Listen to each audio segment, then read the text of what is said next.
Hi, Mike Heck here, backstage at CES 54 here with Jessy Miele. Fantastic victory over Kylie O'Hearn. How are you feeling right now? Feeling great, thank you.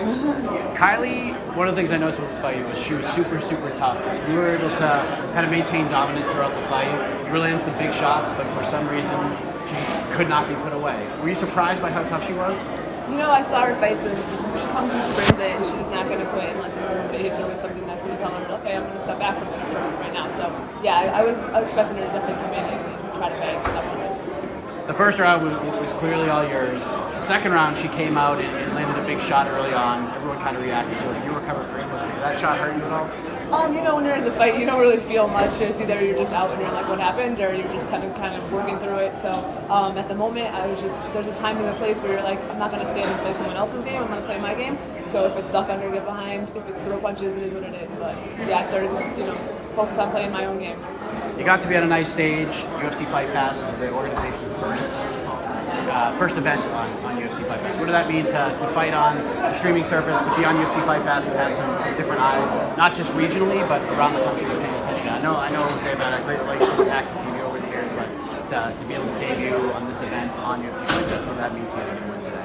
It's great because I've been fighting for 11 years. I've been training. I've been fighting since 2008. And all of my fights never really get on the computer online. Everybody never sees my wins, so there's no excuse now. It's on UFC Fight Pass. You want to see it. It's been 2 years since I've been in the cage, so coming in, a little not as game that I wanted to be like. I wanted to be in and out, but hey, you know what? Kylie was a great person to fight, so I'm really glad everybody gets a chance to watch me actually perform now.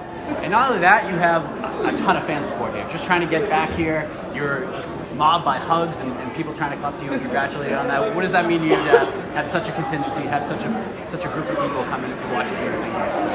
It means a lot. I have a lot of supporters over here in the Northeast, especially in Connecticut, that came out all the way to Rhode Island. It's a 2-hour drive. It's supposed to snow. It's always snowing whenever I fight. 2 years, and I fought last 2 years, and it was snowing then too.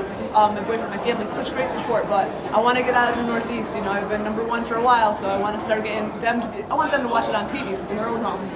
So that's my goal.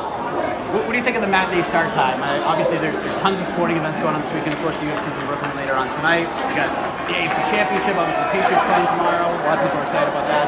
Did you like having the early start time? Would you do that again, or do you kind of prefer the Friday night thing that you probably more accustomed to? For me, it's nice. It's good and it's bad. It's good because you wake up, you go, you fight, and then when you're done, there's like the rest of the night. I can watch the UFC if I want tonight. I can go out with people that came to support me. But for the fans, I feel like it's really tough, especially if it's a Saturday. We were just talking in the middle of summer. Oh my God, who's gonna really want to come at 2 o'clock? They got kids, they got to be outside, so that might be a little tough. But for me, it wasn't too bad so far.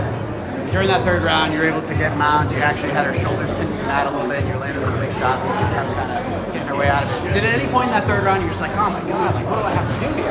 I think every time you get in a fight, everybody's like, I want to just land that one shot that knocks the person down, and they never really go down. You're like, how would they fall? But that's I think all of us, and it's a lot different when you watch it and you watch your friends fight. You're like, how come they're not doing this? Why I can do that? And then you go in there, and you're like, oh my God, I understand how they feel now. So yeah, it's tough, but you always want to go down with that one shot. I know you just came out of this, battle, back and forth battle for 3 rounds. You got the victory. What would you like to get back into? You want to take some time to kind of smell the roses a little bit, or you're looking to get back in there sooner? I want to get back in there as soon as possible. I was telling somebody else, I feel great. Got a couple bumps and bruises, but I've had bumps and bruises from just sparring in the gym. So, it is what it is. As soon as they heal, in like 3 days, let's go. I'll be all good by then. Do you have anybody in mind that you'd like to get in there with? Is there any, obviously featherweights it's a division that needs fighters big time, especially like at the UFC level. Definitely need some more. It's one of those divisions that's kind of hard to come by, but you're representing here in New England, trying to get as many fights as possible. So do you have anybody in mind at 145 you'd like to get in there with next, or just whoever wants to give you the opportunity? No, the Ultimate Fighter tryouts, there was a whole list of boss girls. A couple of them had lots of fights, a couple of them are all, in the Northeast, in Texas. Elizabeth Phillips and I were supposed to fight in Fox Reserve, but didn't happen. She's been calling me out. I'm down. Let's do it. I'll go to her hometown. She'll come to mine. Cindy Lips wants to come for a fight with Bellator in my home state, so I'm ready. Let's go. Let's do it. Let's make it happen. Would you like to get on one of those 2 cards? Yeah, absolutely. If it's not Bellator, I don't care what it is. Let's just make it happen. It's somewhere, so that'd be great. Before you get out of here, I know you want to enjoy the rest of the card here. You got your teammate, your manager Matt Bissett over there doing an interview at the same time. So what do you want to say to all the folks, all your fans, all the people that have been supporting you all this time, so came out to support you today? What do you want to say to everybody? Yeah, I just want to say thanks for believing in me. I know it's been 2 years, I've been up and down, and I've got some great family and friends and teammates all over the state of Connecticut, and just people, and just in martial arts in general, you go and travel, and people let you in, they train with you throughout. And women, it's 145, let's keep building it. You know, if we have to fight each other multiple times, we do, just so we can keep building it for other young little girls coming out. Jessy, Thank you. congratulations. Thank you so much. Thank you.